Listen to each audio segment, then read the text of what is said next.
After 60, the most dangerous kidney mistake you can make may not come from the junk food aisle. It may not come from the drive-thru. It may not come from the freezer section or the candy jar. It may be coming from the vegetables you believe are keeping you healthy, a thick Swiss chard soup you made because it looked wholesome, a bowl of cooked butternut squash you eat because it feels natural, a daily green juice packed with kale and celery, a Brussels sprouts side dish you roast every Sunday, or a handful of raw radishes you snack on because someone online said they cleanse the liver. They all look clean. They all feel responsible. They all seem like the right choice. But if your kidneys are already slowing down, your potassium is creeping higher, your creatinine has been rising, or your estimated glomerular filtration rate is lower than it used to be, some of these vegetables may quietly be adding weight to organs that are already tired, and that is what makes this so tricky. Your kidneys rarely scream. They whisper. They whisper through fatigue that does not go away with rest, through puffiness around the eyes in the morning, through ankles that look thicker by evening, through a heaviness in the legs that was not there 5 years ago, through brain fog that makes you feel older than you are. So, before you eat another plate of vegetables without a second thought, let us look at 5 vegetables that may silently burden your kidneys after 60 and 4 gentler choices that may help you eat well without making your kidneys pay the price. And the first one is not hiding in some exotic health food store. It is probably in your refrigerator right now. You have seen it in holiday meals. You have seen it in soups. You have seen it in casseroles, pies, and side dishes at nearly every family gathering. It is orange, it is sweet, it is soft, and most people over 60 eat it believing it is one of the healthiest things they can put on a plate. I am talking about sweet potatoes. Now, let me be honest before anyone panics. Sweet potatoes are not poison. They contain vitamins. They contain fiber. For a young, healthy person with strong kidneys, they can absolutely be part of a nutritious diet. That is not the argument here. The argument is about what happens when kidneys are no longer young, when filtration has slowed, when the body can no longer flush excess minerals the way it once did. Sweet potatoes are very high in potassium. A single medium-baked sweet potato can contain over 500 milligrams of potassium, and many people do not eat just one small sweet potato. They eat a large one. They eat sweet potato fries. They eat sweet potato casserole with marshmallows at Thanksgiving. They mash them with butter. They bake them whole and eat them with the skin on. And potassium adds up faster than people think. Your body needs potassium for muscle function, nerve signaling, and heart rhythm. But the balance must be precise. When healthy kidneys are working at full power, they remove excess potassium through urine. But when kidney function drops, even moderately, potassium can start to accumulate in the blood. And when blood potassium gets too high, a condition called hyperkalemia, it can cause muscle weakness, numbness, tingling nausea, and in serious cases, dangerous changes in heart rhythm. Think about a retired woman who has been trying to eat better since her doctor told her that her kidney numbers were borderline. She stops eating chips. She avoids processed meals. She starts baking sweet potatoes 3 or 4 times a week because she read online that they are a superfood for aging. She feels proud. She is cooking at home. She is choosing whole foods. But after a few months, she starts feeling unusually tired. Her legs feel heavy. Sometimes her fingers tingle. When Dr. Adrienne Vale checks her blood work, her potassium is elevated. And she cannot understand why because she thought she was doing everything perfectly. That is the trap. After 60, a food can be natural, whole, unprocessed, and homemade, and still be too much for kidneys that have quietly lost some of their filtering strength. So what should you do? If you love sweet potatoes, and Dr. Adrienne Vale says they can still fit in your plan, try smaller portions. Try peeling them, cutting them into small cubes, soaking them in water for a few hours, discarding the water, and then boiling them in fresh water. This can help pull out some of the potassium. But do not treat sweet potatoes as an everyday food if your potassium levels are being monitored. And never assume that because something is orange and natural, it is automatically safe in unlimited amounts. Now, the second vegetable is one that has earned a reputation as the ultimate health food. It is dark green. It is leafy. It is praised by fitness influencers, nutritionists, and health magazines everywhere. People put it in salads, in smoothies, in soups, in chips, in juices, and in almost every recipe that is supposed to make you look and feel younger. I am talking about kale. Kale has become a symbol of health in America. If you eat kale, people assume you are taking care of yourself. If you drink a kale smoothie, people assume you are doing something wonderful for your body. And for many young, healthy people with strong kidneys, kale may indeed be a good choice. But for adults over 60 with declining kidney function, kale requires more thought than most people give it. Kale is high in potassium. 1 cup of cooked kale can contain nearly 300 milligrams of potassium. That does not sound dramatic until you realize that most people do not eat 1 measured cup. They stuff handfuls into a blender. They cook down large bunches into a side dish. They eat kale chips by the bag. And when you cook kale, it shrinks significantly, which means you end up consuming far more leaves than you realize. But potassium is not the only concern. Kale is also moderately high in oxalates. And for people who have had calcium oxalate kidney stones, or for people whose kidneys are already working harder to filter waste, adding concentrated oxalate foods can increase the load on an already strained system. Now picture a 72-year-old man who watches health videos online. He sees someone younger and fitter talking about how kale changed their life. So he starts making a large kale smoothie every morning. He adds a full bunch of kale, a banana, almond milk, and a scoop of green powder. He drinks it every single day for months. He believes he is detoxifying. He believes he is reversing aging. But slowly, he notices his energy dropping. His urine looks different. His legs cramp at night. When he finally visits Dr. Adrian Vale, his labs show his potassium is too high, and his kidney function has not improved. It may have even declined slightly. He did not do anything reckless. He did not drink alcohol. He did not eat junk. He simply trusted a trend that was never designed for a 72-year-old body with aging kidneys. So what should you do? If you enjoy leafy greens and your kidney numbers are being watched, consider using smaller amounts of kale and rotating it with lower potassium greens. Do not make it the base of a daily smoothie. Do not eat it in enormous cooked portions every night. A few leaves in a mixed salad is very different from a blender full of raw kale every morning. And always ask Dr. Adrian Vale whether your current greens routine is appropriate for your specific kidney situation. The third vegetable has a warm golden reputation. People associate it with comfort, with autumn, with warmth, with family meals and cozy soups. It appears in curries, in side dishes, in purees, and in thick, creamy soups that feel nourishing on cold evenings. I am talking about butternut squash. Butternut squash looks gentle. It feels gentle. When you roast it, it becomes soft and sweet. When you puree it into soup, it feels smooth and healing. And for many years, nobody thought twice about eating it. But butternut squash is surprisingly high in potassium. 1 cup of cooked butternut squash can contain over 580 milligrams of potassium. That is more than many people realize. And because squash is so mild and easy to eat, people tend to eat large servings without thinking twice. A big bowl of butternut squash soup, a generous side of roasted squash cubes, a thick puree used as a base for a creamy pasta sauce. These are not small amounts. And when kidneys are already struggling to keep potassium in balance, a large bowl of something soft and sweet can quietly push levels higher than they should go.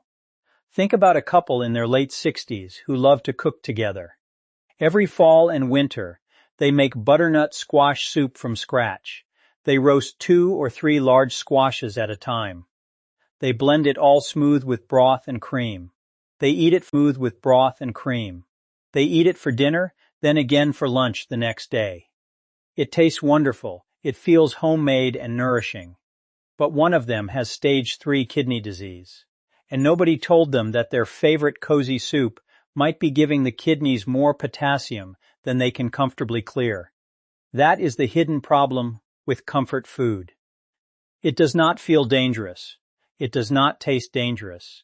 But for a body with reduced kidney function, even the softest, warmest food can be too much if it is too high in potassium and too large in portion.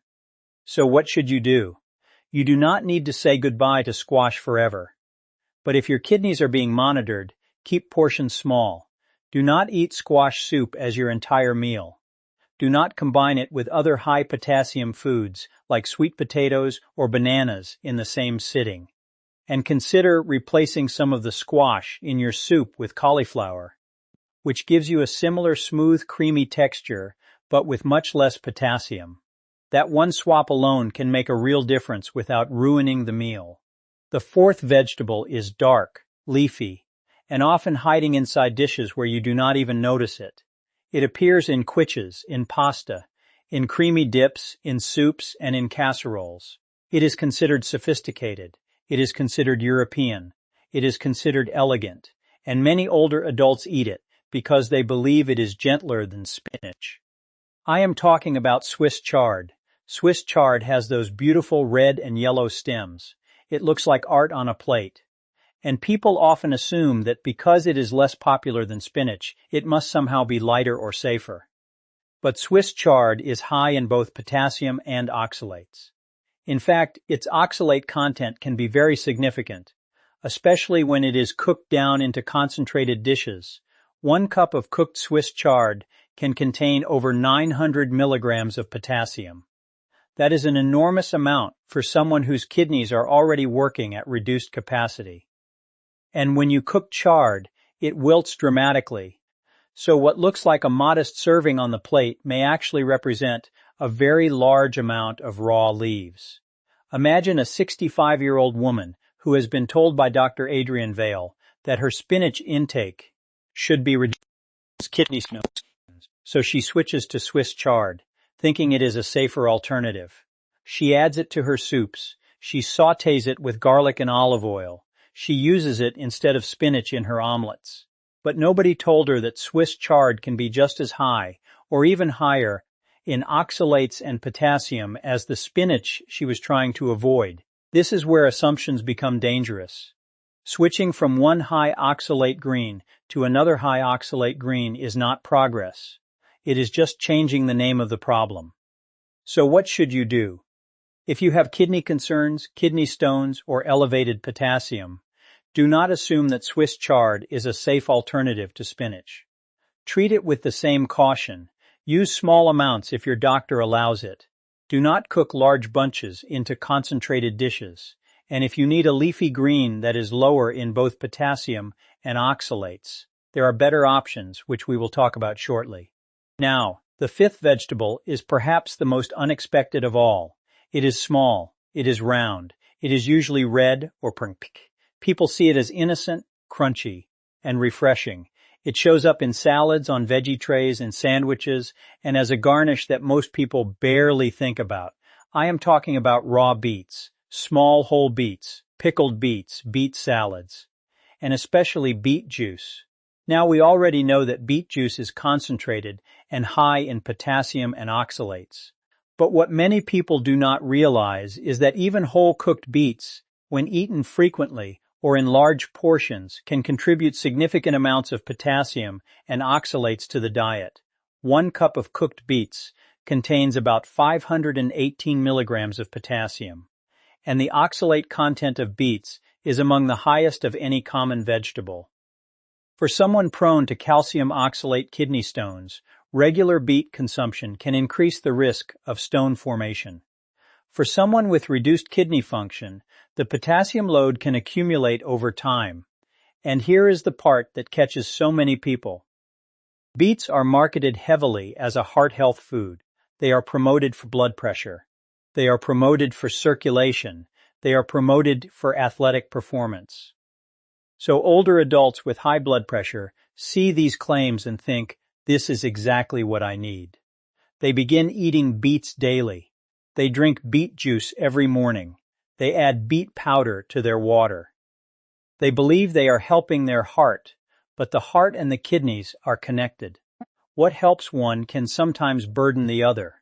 And if your kidneys are already compromised, flooding them with concentrated beet products may not be the heart help you think it is. Think of a 70-year-old man who wants to avoid more blood pressure medication. He reads online that beet juice can naturally lower blood pressure, so he starts drinking a large glass every single morning. He also adds roasted beets to his lunch salad. Within weeks, he feels proud. His blood pressure readings at home seem slightly better, but his next lab work shows his potassium has risen and his kidney function markers have shifted in the wrong direction. He was so focused on his heart that he forgot about his kidneys. And now his doctor has to have a harder conversation with him. So what should you do? If you love beets and Dr. Adrian Vale says a small amount is acceptable for you, keep it occasional and keep portions modest. Do not juice them daily. Do not use beet powder or beet shots as a daily supplement. Do not combine beets with other high potassium, high oxalate foods in the same meal. And if you have kidney stones, kidney disease, or borderline kidney numbers, speak with your doctor before making beets a regular part of your routine. What sounds like natural medicine can sometimes be natural overload. Now, after hearing about these 5 vegetables, I understand if you are feeling overwhelmed.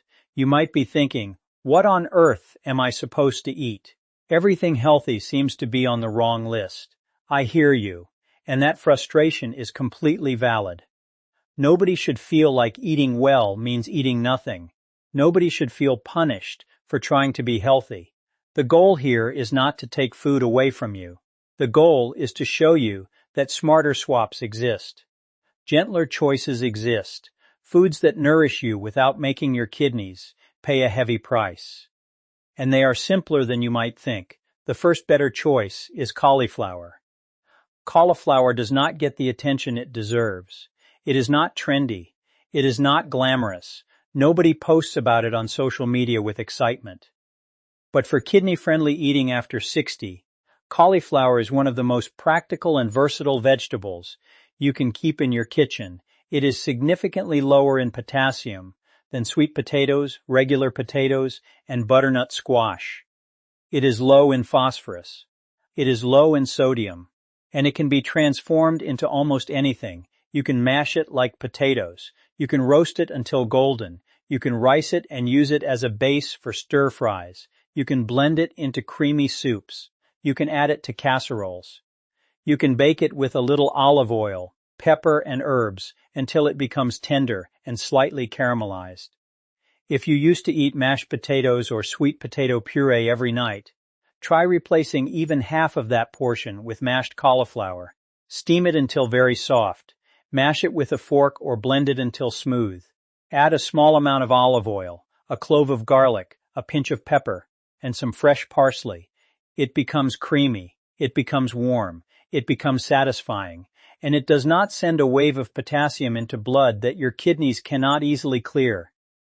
This is what sustainable change looks like. Not punishment, not deprivation, just a quieter, gentler version of something familiar. The second better choice is red bell pepper. Red bell peppers are one of the most underrated vegetables for people watching their kidney health. They are naturally low in potassium compared to tomatoes, sweet potatoes, beets, and most dark leafy greens. They are rich in vitamin C. They contain antioxidants, and they bring a natural sweetness and brightness to meals that can replace heavier, more concentrated ingredients. Here is where red bell peppers become especially valuable. They can help replace tomato-based sauces, which many people with kidney concerns are told to limit. If you have been relying on tomato paste, canned tomato sauce, ketchup, or jarred marinara for flavor in your cooking, try roasting red bell peppers instead. Cut them in half, remove the seeds, place them in the oven until the skin blisters and the flesh becomes soft and sweet. Then blend them with a little garlic, wheat. Then blend them with a little garlic, olive oil, basil, wheat, and a squeeze of lemon. You get a beautiful red sauce that looks rich, tastes wonderful, and does not carry the concentrated potassium load of a heavy tomato-based sauce. You can use this roasted pepper sauce on pasta, on chicken, on fish, on rice, on vegetables. You can spread it on sandwiches. You can stir it into soups. It works almost anywhere that tomato sauce used to go. And that is the key to making kidney-friendly eating last. You do not just remove foods. You replace them with something that still makes you want to sit down at the table. The third better choice is cabbage. Cabbage is humble. It is inexpensive. It sits in the produce section without drawing attention. But for kidney-friendly cooking, cabbage is quietly one of the best vegetables you can eat. It is very low in potassium. It is low in phosphorus. It is low in sodium. It provides fiber, vitamin C, and vitamin K, and it can be used in so many ways that you may never get bored with it. You can shred it raw into a crunchy slaw with a light vinegar dressing. You can sauté it with garlic and a drizzle of olive oil until it becomes soft and slightly sweet. You can add it to soups where it absorbs flavor and adds body. You can stuff cabbage leaves with rice, herbs, and lean protein. You can roast thick slices until the edges become crispy and golden. For someone who used to fill their plate with potatoes, sweet potatoes, or squash, cabbage can provide that feeling of volume and fullness without the potassium burden. It gives your plate substance. It gives your jaw something to work with. And when seasoned properly, it does not taste like deprivation. It tastes like a real meal. One important note. If you take blood-thinning medication, particularly warfarin, be aware that cabbage contains vitamin K, which can affect how the medication works. This does not mean you cannot eat cabbage, but it means you should keep your intake consistent from week to week and let Dr. Adrian Vale know about any significant changes to your vegetable routine. Consistency is what matters with vitamin K and blood thinners, not avoidance. The fourth better choice is garlic. Garlic is tiny. It costs almost nothing. It takes up barely any space in the kitchen. But for people over 60 who are trying to protect their kidneys, garlic may be one of the most powerful tools in the entire pantry. Here is why. One of the biggest threats to kidney health over time is high blood pressure. And one of the biggest contributors to high blood pressure is excess sodium, salt. Too much salt, day after day, year after year, puts constant pressure on the blood vessels and the delicate filtering structures inside the kidneys. When Dr. Adrian Vale tells you to reduce salt, most people hear that and think their food will become tasteless. They imagine bland chicken, plain rice, steamed vegetables with nothing on them. And that is exactly why so many people fail. Because nobody wants to eat food that tastes like nothing. Garlic solves that problem. When you crush or chop fresh garlic, sulfur compounds are released that create deep, savory, almost meaty flavor. That flavor can make simple vegetables, lean proteins, soups, and grains taste rich and satisfying without a single extra grain of salt. Use garlic in your mashed cauliflower. Use it when you sauté cabbage. Use it in your roasted red bell pepper sauce. Use it on fish, on chicken, on beans, on rice. Rub it on bread with a little olive oil. Stir it into soup just before serving. Here is a small but useful tip. Crush or mince fresh garlic and let it rest for about 10 minutes before you cook it. This allows certain beneficial compounds to form.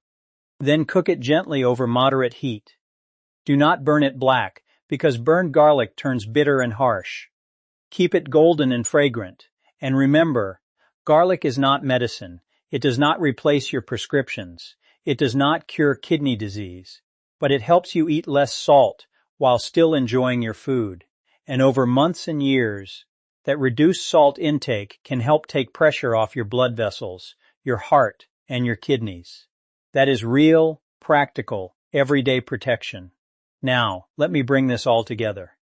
Because the bigger picture matters more than any single vegetable. The message is not that vegetables are your enemy. The message is that after 60, Your kidneys may no longer have the strength to handle every food the way they once did. And some of the foods you trust most, the ones that look healthy, feel natural, and sound responsible, may be quietly adding to a burden your kidneys can no longer carry easily. Sweet potatoes may feel like a wholesome choice, but their high potassium can accumulate when kidneys are not filtering efficiently. Kale may look like the ultimate health food, but daily smoothies packed with large amounts can deliver more potassium and oxalates than aging kidneys can comfortably process. Butternut squash may taste like comfort in a bowl, but large servings of creamy squash soup can contain more potassium than many people realize. Swiss chard may seem like a sophisticated alternative to spinach, but it can be just as high in oxalates and potassium. And beets, whether juiced, roasted, or powdered, may be marketed as a heart food, but can overload kidneys that are already working at reduced capacity. On the other side, cauliflower can replace heavier starchy vegetables with far less potassium. Red bell peppers can replace concentrated tomato products while adding sweetness, color, and flavor. Cabbage can fill your plate, satisfy your appetite, and support your meals without burdening your kidneys with excess potassium, phosphorus, or sodium. And garlic can help you leave the salt shaker alone while still making every meal taste like something worth eating. This is not about perfection. This is about awareness. This is about pausing before a meal and asking yourself one honest question. Is this plate helping my kidneys rest, or is it asking them to work harder? That question, asked consistently over weeks and months and years, can change the trajectory of your kidney health. It can mean the difference between stable numbers and declining numbers, between feeling energetic and feeling drained, between independence and dependence, between living well and just getting by. Your kidneys have been working for you silently for over 6 decades. They have filtered your blood through every meal, every stressful night, every time you forgot to drink water, every medication, every season of your life. They never asked for recognition. They never asked for thanks. They just kept working. Now it is your turn to work for them. Not with drastic diets, not with fear, not with perfection, just with attention, just with care, just with the willingness to make one small, smarter choice at each meal, one swap, one gentler vegetable, one smaller portion, one less shake of the salt shaker, one more clove of garlic, one more cup of cauliflower instead of a loaded baked potato. These things add up, quietly, steadily, powerfully, the same way kidney damage adds up, only in the other direction. Before we finish, I want to say something important. This video is for general education only. It is not medical advice. It is not a diagnosis. It is not a treatment plan. Every person's body is different. Every kidney situation is unique. What is safe for one person may need caution for another. If you have kidney disease, high blood pressure, diabetes, kidney stones, elevated potassium, rising creatinine, a low estimated glomerular filtration rate, or if Dr. Adrian Vale has ever told you to watch your kidney numbers, please speak with your doctor or a qualified renal dietitian before making major changes to your diet. Do not follow any advice, including what you hear in this video, without confirming that it is right for your specific situation.